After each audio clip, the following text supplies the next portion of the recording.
Oke, selamat datang di tim semuanya. Hari ini kita bakal fokus ke satu skill yang jadi fondasi dari semua kesuksesan seorang pemimpin, komunikasi. Anggap aja ini briefing pertama dan paling penting buat kalian yang bakal jadi bekal untuk memimpin secara efektif mulai dari hari pertama.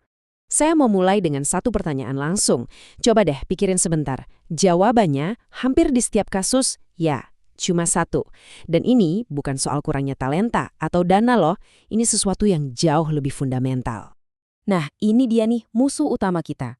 Communication noise atau ya kita sebut aja gangguan. Ini tuh kayak kekuatan tak terlihat yang rusak pesan, bikin salah paham, dan ujung-ujungnya ngegagalin semua tujuan kita. Ini terjadi di setiap email, setiap rapat, setiap obrolan.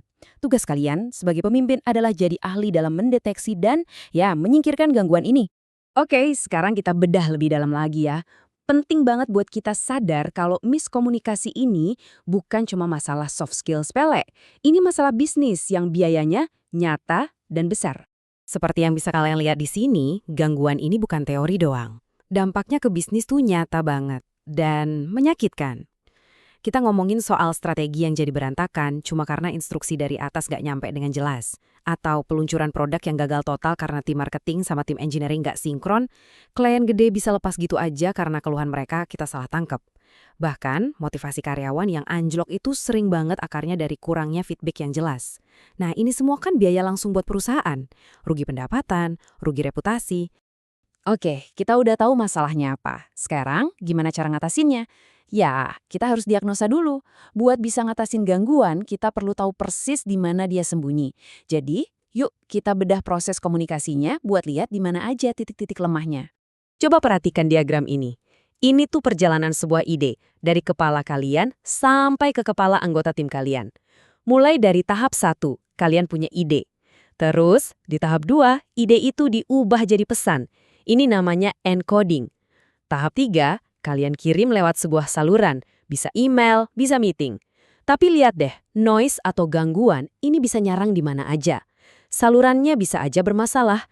Pas di tahap 5, waktu si penerima mencoba menafsirkan pesan, wah, pemahaman mereka bisa jadi beda jauh banget dari maksud awal kalian. Nah, inilah kenapa feedback di tahap 6 itu krusial banget. Oke, biar lebih praktis lagi ya, anggap aja slide berikutnya ini sebagai semacam checklist diagnostik buat kalian. Kalian bisa pakai ini buat ngecek sumber-sumber miskomunikasi yang paling sering terjadi di tim atau organisasi kalian. Yuk, kita pakai checklist ini. Coba tanyain ke diri sendiri. Pertama, bias persepsi. Udah kepikiran belum kalau tim kalian bisa aja nangkep pesan kalian dengan cara yang beda banget? Karena ya, pengalaman mereka beda. Kedua, interferensi emosional. Kalian ngirim pesan penting pas tim lagi stres atau di bawah tekanan nggak? Ketiga, ini penting banget buat kalian sebagai pemimpin, kesenjangan status. Tim kalian ngerasa cukup aman nggak sih buat ngasih tahu kabar buruk? Atau buat ngaku kalau mereka bikin salah? Terakhir, jangan lupain soal perbedaan budaya dan kerusakan saluran. Ini dua sumber gangguan yang gede banget di dunia kerja modern, tapi sering banget kita lupain. Oke, masalahnya udah kita diagnosa. Sekarang, bagian yang paling penting, solusinya. Dan ini bukan teori doang ya, ini adalah toolkit praktis yang bisa langsung kalian pakai buat jadi komunikator yang jauh lebih efektif. Jadi solusinya gimana? Ada 4 langkah utama. Pertama, ciptakan iklim terbuka. Di dunia bisnis, kita sering sebut ini psychological safety. Ini pondasinya, di mana tim ngerasa aman buat ngomong jujur tanpa takut dihakimi. Kedua, empati. Ingat ya, empati itu bukan berarti harus setuju sama mereka, tapi lebih ke usaha buat ngerti sudut pandang mereka. Ketiga, jembatani perbedaan budaya. Sadari kalau cara komunikasi kita itu mungkin bukan satu-satunya cara yang benar. Dan yang terakhir, berkomitmen buat terus belajar. Komunikasi yang hebat itu skill yang diasah, bukan bakat dari lahir. Dan inilah hasilnya. Anggap aja ini return on investment dari waktu yang kalian investasikan buat komunikasi. Masalah jadi lebih cepat selesai, keputusan yang diambil jadi lebih cerdas, dan yang paling penting, hubungan kerja jadi lebih kuat dan produktif. Ini adalah investasi kepemimpinan yang hasilnya, wah gak ternilai harganya. Oke, sebagai penutup, saya mau kasih satu pertanyaan buat kalian renungkan.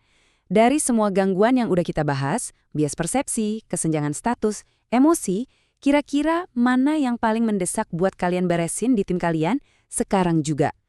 Jawaban kalian atas pertanyaan itu, itulah titik awal buat jadi pemimpin yang lebih efektif. Selamat bekerja, terima kasih.